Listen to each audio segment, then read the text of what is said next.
As a student pilot, I learned that the rudder pedals controlled the rudder because of steel cables and pulleys. Now, 5 years later, as CFI, that's pretty much the extent of my rigging knowledge. We're going to find out about rigging in this special episode of In the Hangar.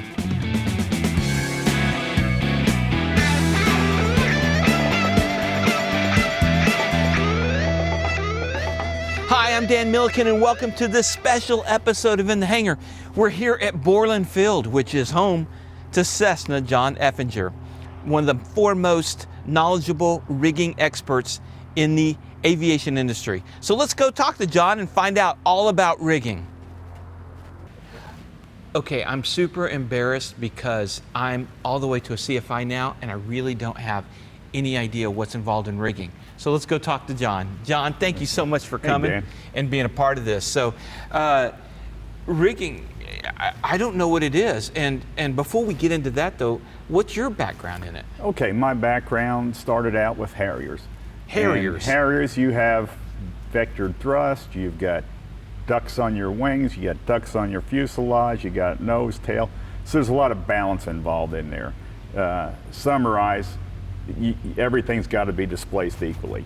So a whole different envelope than what we're dealing with in our general aviation airplanes. Fighter jets later on, you got more control tubes later on. So not cables and pulleys. Right. Okay. So the original engineering standard was bell cranks, geometry, and cables and pulleys and bell cranks, and lever and arm movements. So you're the expert in rigging. That's kind of you have the site CessnaRigging.com. Right. Right. I would rig an airplane as part of doing the first time manual, and that person went out and would tell the next guy, "Hey, my airplane's new. It's a different airplane," you know, and then that person would tell another 3-4 people. One of those guys would come in. I'd rig his airplane. He'd go out and tell a few people, and it just snowballed over time. And essentially, I quit my day job and started doing maintenance full time as a result. Wow, and I would say too that as a pilot, I hear the least about my plane is about rigging. So I have no clue about it, and I'm guessing a lot of other pilots really have no clue. And so when you're able to go in and rig their plane correctly, most people aren't aware of it. Rigging and being in a rig, being out of rig, you don't really know. You learn how to fly your airplane. Every airplane that you ever flew, you learned how to fly that airplane. And it's a long-term progression till it gets out of rig. The airplane being slow and the aircraft tensions being low, nobody really notices that difference. It's only after you set everything back up to specification, all of a sudden you've got crisp controls and you're like, wow, it's a different airplane and it's not the same. You won't really notice anything unless you get your airplane rigged and then you go and fly an airplane that's conforming to understand an airplane that's not conforming. Okay, well, I don't even know what an airplane would feel like or look like out of rig, and I'm sure we'll get to that in a minute, and maybe some different things that pilots can look at and walk around. But let's go look at airplanes. Okay, so this is a TR-182. A TR. It's a turbo retract. It has struts. So this is an example of anything that has a strutted wing on it, and we could use this all the way down to the 150s. These simple checks here. So the first thing you want to do is you want your rudder vertical. Okay. I don't know if you could see it or not, but what we want to do is we want to fare this in on the top. We also don't want to grab it here and move it. Because you can pinch that aluminum. Every time you see a Cessna that's got a pinch up in here, mine has one. That's from a CFI that walks up to an airplane and tells them to do these checks. So for all you CFIs, what you want to do is you want to grab the rudder at the bottom here when you're doing this check, and then we're going to go and we're going to give it deflection at the rib, and we want to make sure that there's no overlap, any kind of interference. You should always see at least a 1/4 inch gap on the rudder full deflection. Bring the rib to the other side, and we're going to do the same thing, and we should always have a gap here. So then what we want to do is we want to have essentially streamlined at the top, and then you want to look down the rudder here, and you want to look for offset. So the next step after we look at our rudder for overlap is we want to streamline the elevator system here itself. Okay. Now, I have this special tool right over here, and this works really good for this little check. Now, note, if we were to stand back here and we're looking at your stabilizer and your elevator, come over here, Dan. Okay. The flight control itself is streamlined. Okay. You see what I'm talking about? Oh yeah, it's one Just piece. like the wing. Yeah. Now, this is going to have a downturn in it. Yeah, I was about to say, this does feel a little lower. Right. So what you're looking at here, and this pertains especially to your 210, because a lot of times one of the modifications Cessna did was they changed this rear skin. And you'll see guys rivet the new skin on, and they pick up existing holes in the new skin. They call them pilot holes, undersized holes. And then they have a cuff on the trailing edge. And this is just some of the problems that you find. So you want to look down your stabilizer and you want to look at your elevator, make sure everything is streamlined. That's also a good time to put your trim tab at neutral. This is down a little bit. You want to make sure that your trim tab is nice and streamlined with the aft skin here. And that should be your takeoff position up at the controls, up in the center pedestal. So you might have to do all this and then you go and remark the takeoff position on your trim tab. Or adjust the pointer, and that's all part of the whole rigging process. And so we've done these checks. On the 210, you actually have a little more downturn on the right side than you do on the left as it's flush. And that's every 210? Every 210. You'll have 3 inches back. I think it's 180 thousandths. You'll have a drop essentially like this, but the left side will be flush. You won't have it on both sides, but that's because of the P factor and the higher horsepower of that airplane. Oh, okay. So that's your correction. So it's by design. That's by design. So that's probably about all that we could look at on the tail. Okay. But you do want to, on the strut model airplane, not the 210, I want to hold the left side streamlined, and the right side should be streamlined now. Right where you can put your hand up there, right there. Right. We're looking for, now both sides on the strutted aircraft should be flush right now. Okay. Okay. You also want to lift up, positive stop, down, positive stop. What you don't want to do is come up here and it's hitting on the instrument panel. A lot of these airplanes have avionics upgrades and they get new instruments changed around inside, and you'll come back here and there's no contact. So those are the kind of things we're looking at on the tail. Good. And if you'd like, we'll move forward to the wing group. All right, let's go to the wing. We want to look at the gap between your flap and your cabin to be typical on both sides. And it's not always going to be typical, but roughly it should be. If this flap is sitting here rubbing on the rib here, that means that somebody's probably adjusted your wing eccentric cams improperly, and they have the wing pulled back, and I call those swept wing Cessnas. And it's because of the way they adjusted the wing cam improperly. Right. One of the ways they adjust these wings is you could take this trailing edge, and there's a bolt up in here, your attach point, and you could lift this wing up, or you could drop this wing down to add lift to the airplane. The 210s without struts, any aircraft, Cardinals, any aircraft without struts, you have trim tabs on your ailerons. Notice we don't have any trim tabs on these. Well, okay, why? I don't understand why. Because of the strut wing design. When they went to the strutless wing design, they no longer could move the aft wing, and it all became a cantilever wing design. The cam things actually move the wing. Move the wing. It'll move just the trailing edge up or down. I see. When you I went to the understand now. strutless models, the only way to control it now, we had to go to a aileron trim tab. Now, if you have an airplane with struts and you have a trim tab on your aileron, it is illegal. Really? It should not be going through your Because I annual, remember in my and it needs to be 152, rigged. in my 152 going through for my private, I believe there was a trim tab on there. Oh, no doubt. I see it all the time. Flight schools primarily. So that's a it's a Band-Aid.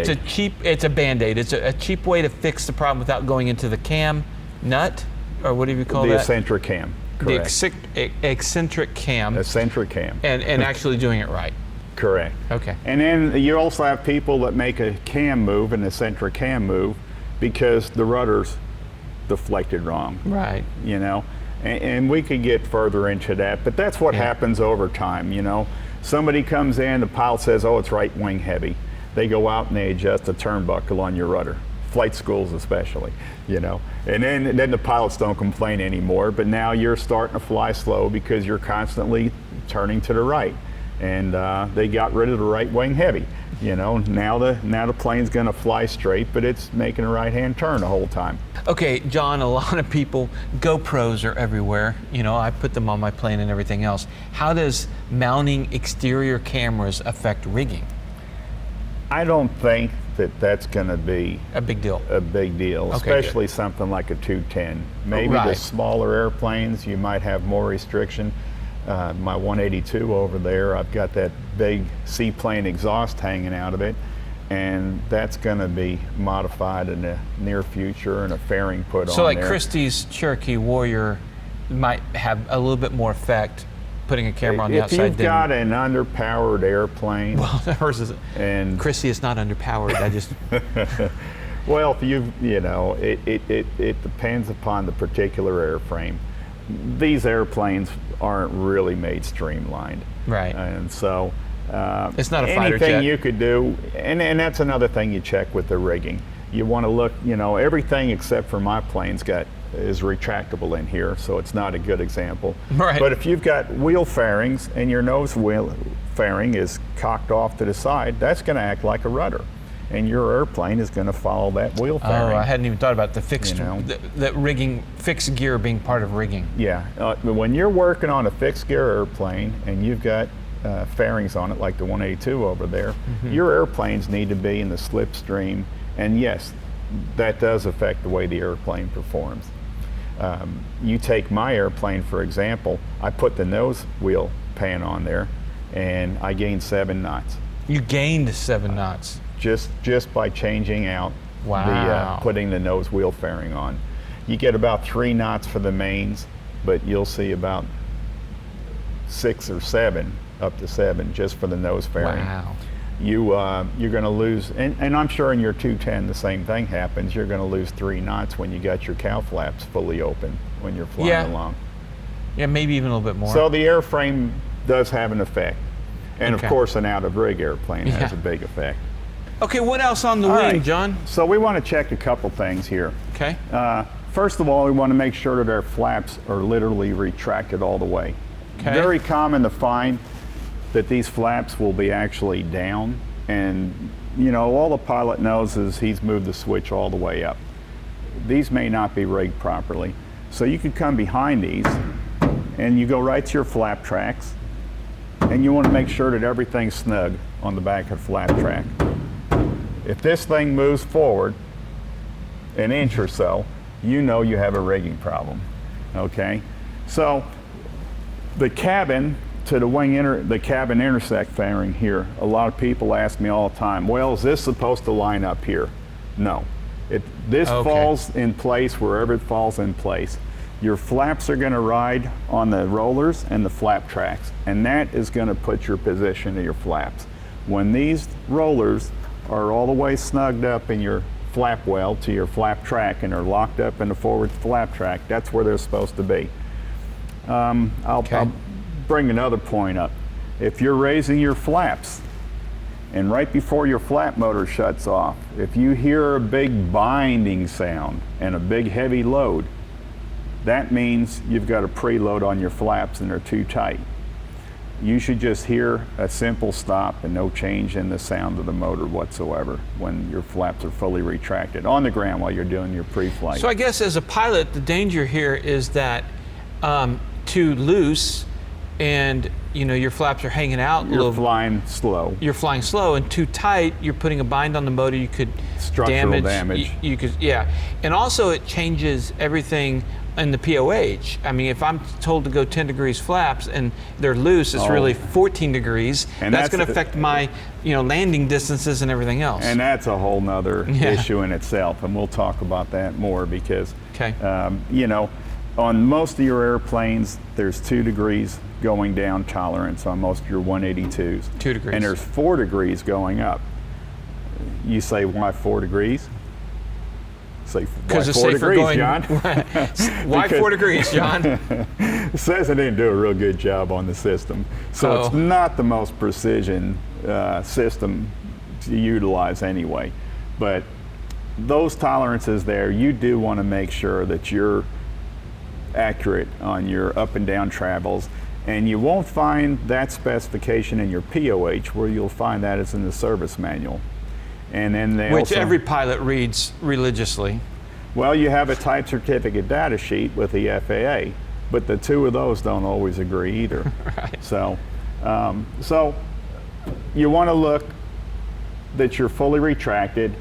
Disregard this position right here. Okay. Then we're going to come out to our aileron. Here, we want to see these on the parallel with each other. Okay. This is where you want to see your flap aligns with your aileron at this position here. We're going to disregard the wingtip. Those are plastic and fiberglass. And until the new restart aircraft, Cessna never paid attention to any of this. They didn't start to streamline these controls with the rest of the airplane until the late 80s when they went back in production. This doesn't have to line up on the edge of the wing.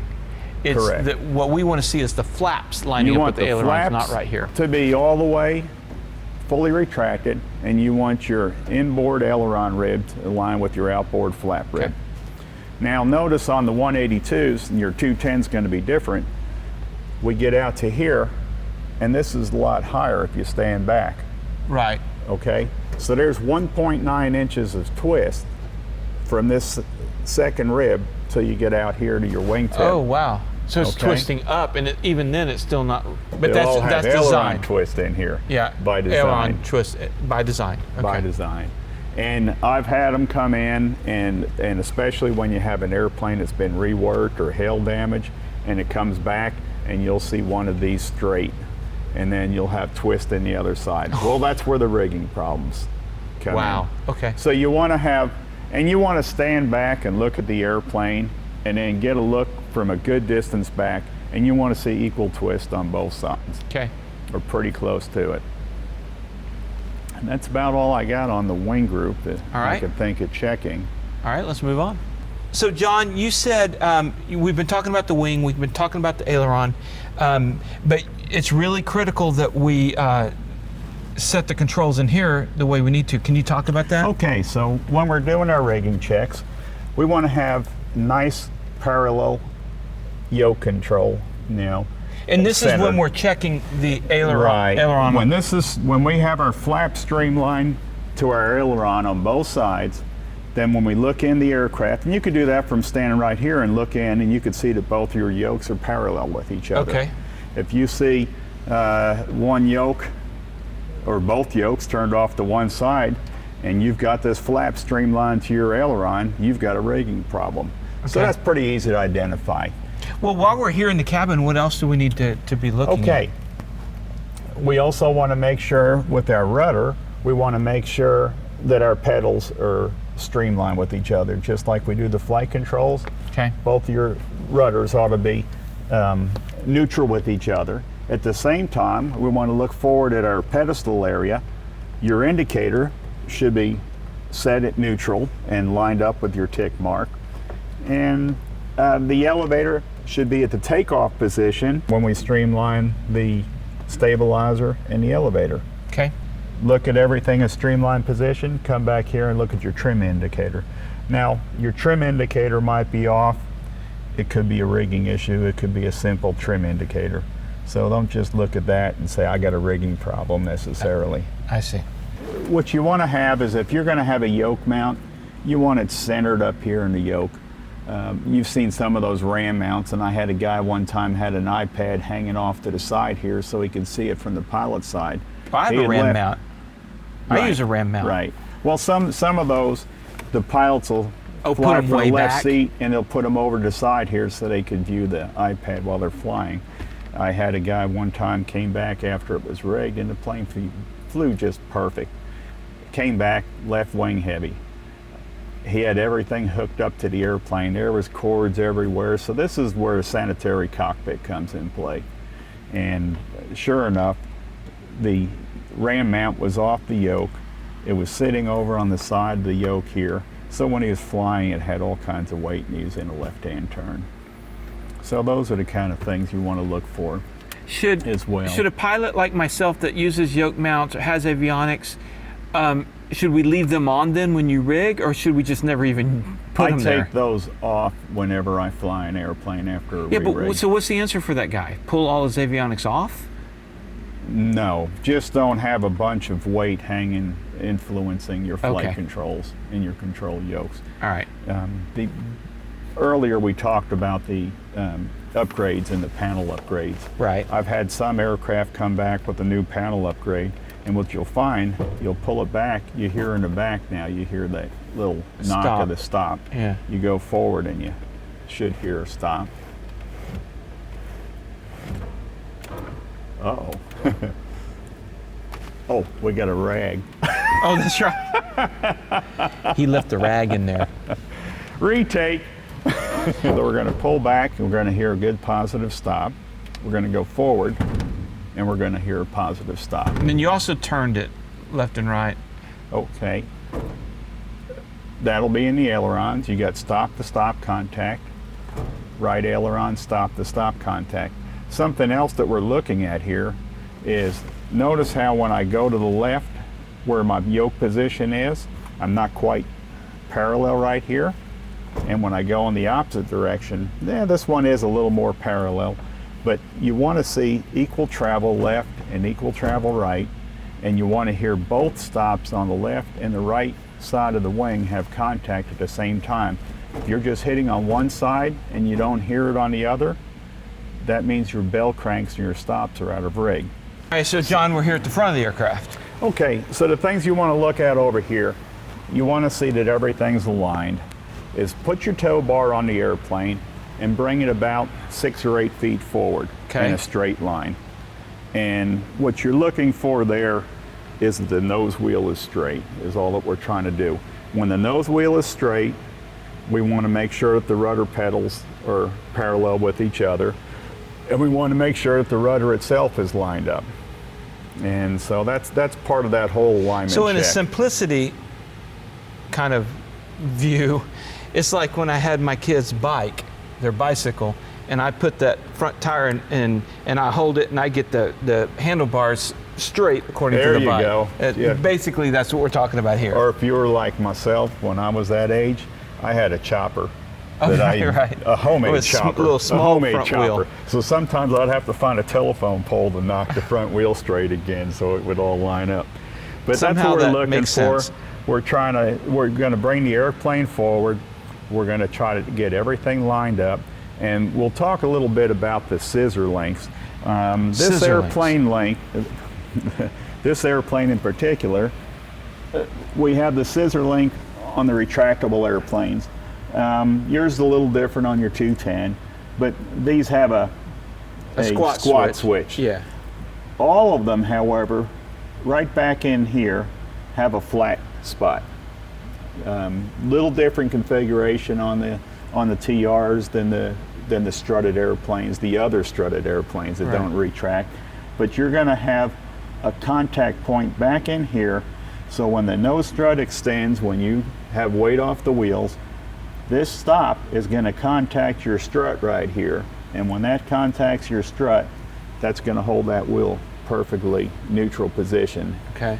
And that's when your rudder impacts the, that's when your rudder is active. Yeah. So on the ground steering, you have to have this released or else you wouldn't be able to turn your wheel and go around turns. So part of rigging is to make sure that this scissor does its job at the right time. Right. Because if you don't do it at the right time, you're looking at potential, your rudder not taking over. I don't know if you've ever loaded your 210 down very tail heavy, and the nose strut is way high, and then you go to try to turn a corner, and your rudder pedals no longer have any. That's happened to me twice, and I wasn't sure what was going on. But of course, I try to pull my yoke back all the time to keep it. Correct. Anyway, and that's when I was like, it won't turn. And if you've got a lot of baggage in the back of the airplane and you can't turn, what you might want to do is hit the brakes before you come up to that turnoff, and then bring that nose strut, or bring that strut back down again. Get this gap back in here where you have an effective nose steering again. Okay. Now the downside to that is sometimes one of the problems you'll see is the nose strut's not extending properly. So the stop is not making contact, and you'll feel the airplane skid around the turns. And what's happening there is you're steering with your nose wheel essentially. And that's another big problem. And I'll show you on the 182 over there a little more detail about that and how that impacts things. All right, let's go look at the 182. Okay, so John, by the way, this is a beautiful, beautiful 182. Well, I wanted to pick this as an example, primarily to showcase my airplane. Right. Secondary, everything else out here is retractable gear, so it won't work for this so here we have demonstration. So we gotta have an old school airplane here. All right, so walk me through this one. Okay, now what we talked a little bit about the centering stop, and here is the centering stop. We have weight on the tail right now. We've got the nose wheel engaged. Notice we can't move anything now. Okay, everything in the rudder pedals right now is going to your rudder itself, and the rudder pedals will be very light. If we go back to the tail now, we move the rudder by the lower rib, it's going to be very light pressure on it to move it. This is the way that this airplane should be when the strut is extended and the rudder is activated. And now one of the things that I have found here, and you would think it would be a once-in-a-lifetime event. Right. And this is why I wanted to use this as an example.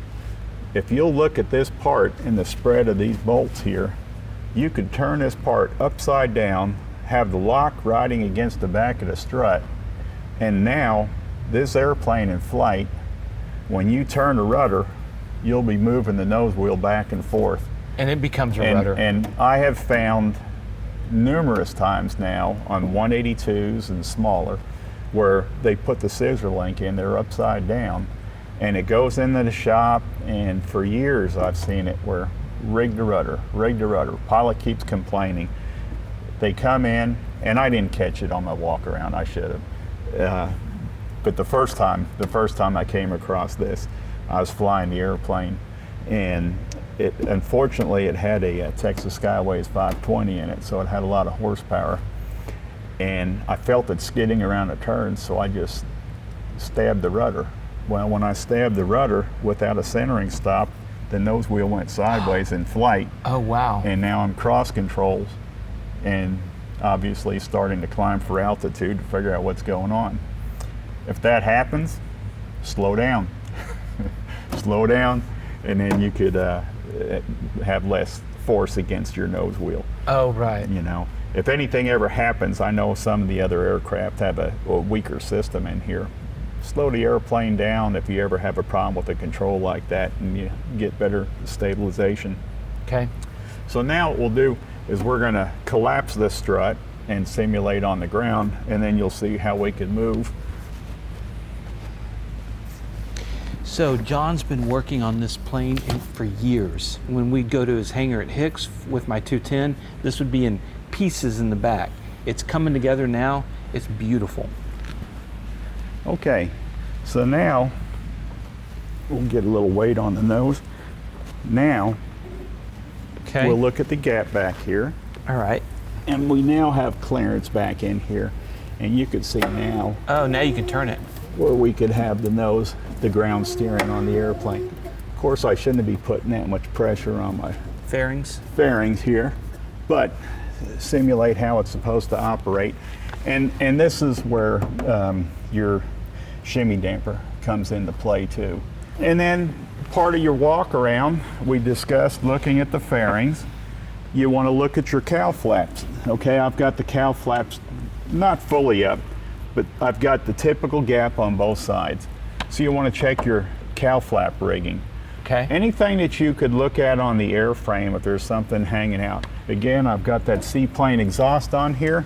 I'm going to get an exhaust fairing and help streamline that in a slipstream, and hopefully that'll take some of that impact away from there. Okay, John, you keep saying the word eccentric cam. I don't know what that is. Okay, the eccentric cams make believe we have a wing and a strut that you're standing in front of the hole now, but this is the perfect example. This is the bolt and your aft attach fitting for your wing. The bolt, with this cam here, you roll around in this round hole, but if you'll notice, you'll see this bolt is offset in that bushing. So this bushing will actually come up, the bolt goes down, and it'll bring the wing down with it, or you could bring the wing up with it. And what you want to have, you'll see a wide face right over on the inside towards the cabin side, and generally there's a dash mark or there's a dot on this face of this cam. Now what happens if we got unequal lift, stall kits, you change a leading edge, you put a weeping leading edge on there for ice protection, the Horton kits and the stall fences, anything VGs, anything you do to change the lift in the wing could have an impact on the way that airplane flies. How do we correct this? With an eccentric cam. We drop the wing down, we create more lift on the trailing edge. We bring the trailing edge up, we decrease the lift on that side. So that's how you balance out the heavy wing from side to side. Let's talk a little about rigging. If you got a mechanic that goes out and you complain about a right wing heavy and they drop this trailing edge of this wing down, you just changed the whole geometry of all of the bell cranks inside the wing, and you just changed all the tensions inside the wing. So anytime there's an eccentric cam move, first of all, make sure everything else is done first. Everything has to be at a neutral position, like this is right now at a neutral position. Notice that the dot is pointed right towards my cabin. You'll have it, you could go 180 up and you go 180 down on these, and it always goes towards the cabin and the fuselage. If you make a move anytime on a wing cam, you change everything else in the wing group, all the geometry, you change cable tensions, you change the positions of the bell cranks that'll in turn control your push-pull tubes, now your control deflection. Everything has to be adjusted again. You can't just go out and adjust the wing cam and call it good. It may initially help, it might correct your wing heavy, but you're flying the perpetual slip again. And this is where everything goes backwards and you've got a slow performance aircraft or poor performing airplane. Okay, so talking about the eccentric cams, you had asked about that. If you look at this, basically it's just a round bushing. Here, let me see it. Okay, so it's a round bushing. Okay, but you see how the hole is offset. Okay. Okay, now, when it's installed in the airplane, notice we could mismatch these. You don't want to mismatch these. So when this is installed in the airplane, you'll notice, let's see, it's got a mark. We're going to go all the way. This will bring the wing down. We roll it towards the cabin, and we're bringing the wing up. Okay. The hole's going to stay the same, and basically when you roll these cams inside, you'll be rolling these around inside the fitting. That'll cause your wing to come up or down. Do you ever find these eccentric cams where they're not matched like they should be? And if you look at this, you could see the offset right here. So what happens, it becomes a bolt cutter at this point, because this bushing's in the back part of the wing fitting, this bushing's in the forward part of the wing fitting. And so whenever you're making adjustments, you want to make sure that you've got these coordinated. Anytime there's an adjustment, you move it on both sides of the wing cam. It's a two-person job. Okay. And you'll move both sides up and down to avoid any kind of mismatch. I have found it loaded up like that before. And if everything is coordinated, when you're working with another person, the movements are nice and smooth, and you'll watch the wing come up and you'll watch it go down. Okay, so John, as we kind of finished up our walk around, let me ask you some questions. As a pilot who doesn't know that much about rigging, what, you know, throughout the walk around, you kind of pointed out some different things, but on a true pre-flight walk around, as a pilot, what are the key things I'm looking for? I would pull the airplane forward. Okay. And looking for what? And then looking that the nose wheel's straight. Okay. Starting out. Have your indicators in neutral. Have it in the takeoff position. And just do a general look of your flight controls. Have your flaps all the way retracted. And then look at your aileron gap. That'd be a good start right there. If anything ever changes in the way the aircraft performs, go to your mechanic and talk to him about it. There are things that could happen in flight, you know, flap failures and different things like that with your flap motor or your limit switches. Obviously, that's a no-go item. You're not going to fly the airplane. Most of those aren't going to be an intermittent, or they might happen sometimes, and you know, there are occasions where you do have an intermittent problem with the flap retracting. That's generally an electrical issue that you're going to come across. Okay, so it's pretty understandable that us pilots, you know, don't really understand how rigging works, and hopefully with this video we do a little bit. But what problems are you seeing that are coming in from other AMPs, or other AMPs are calling you about problems? What are some of the more advanced issues you're seeing? Okay, well, get this on camera. Okay. It doesn't mean you're going to pick up speed. Okay, so better rigging doesn't increase. The first thing that everybody wants to know is, will my aircraft go faster?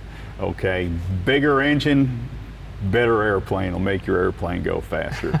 All we're going to address here is making your airplane perform the way it should perform.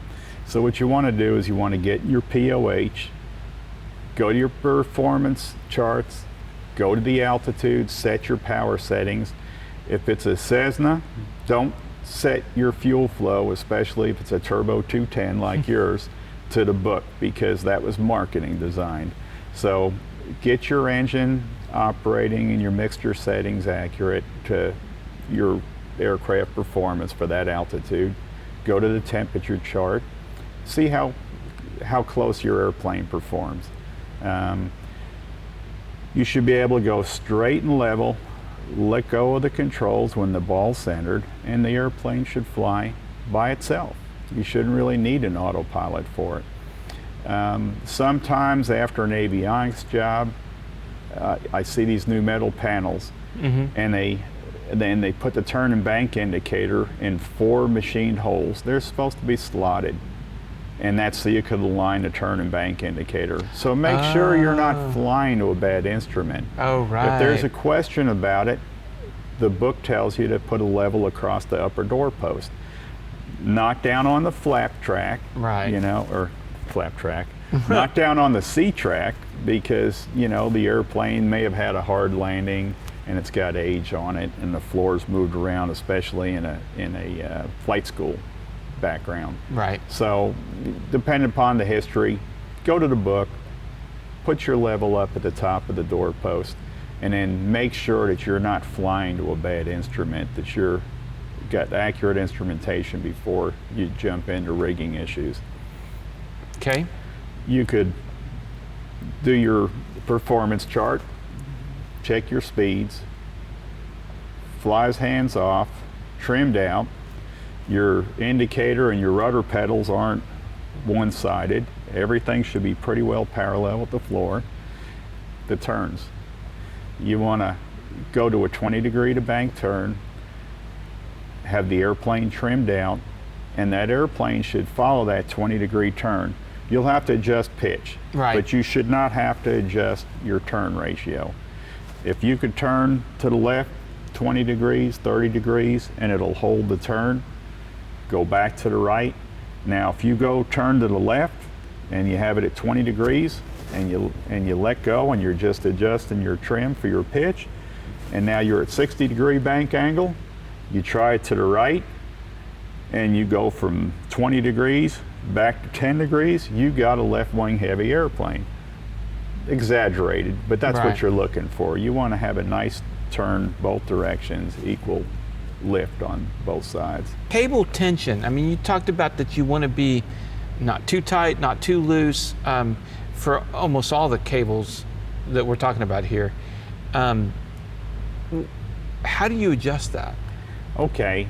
And why there's is it turnbuckles okay, in there, and you know, we could get out some of the parts and show you some of the parts, but it's essentially you could adjust the cables and tighten the tension. There's special equipment that we use to do that with, and there's a specification, and it's temperature sensitive as well. So you want to be, I like to set things up on the upper end of the scale so it's a little more tension on there. Then when the airplane, you know, with the aluminum and the cables throughout the length of the airplane, in the cold you'll lose cable tension, and the heat it'll tighten up a little bit.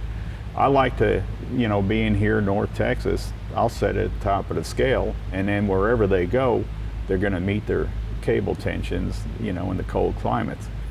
And that is one of the biggest things that I see in the flight control rigging that gets abused. You get a young A&P or a guy that's not familiar with the rigging process, and they'll go out to your wing and they'll say, well, you know, it's supposed to be 30 pounds plus or minus 10, and you're at 7 or 9. And I see this all the time. That's how low I'll wow, find these cable tensions, even though this should be an annual check.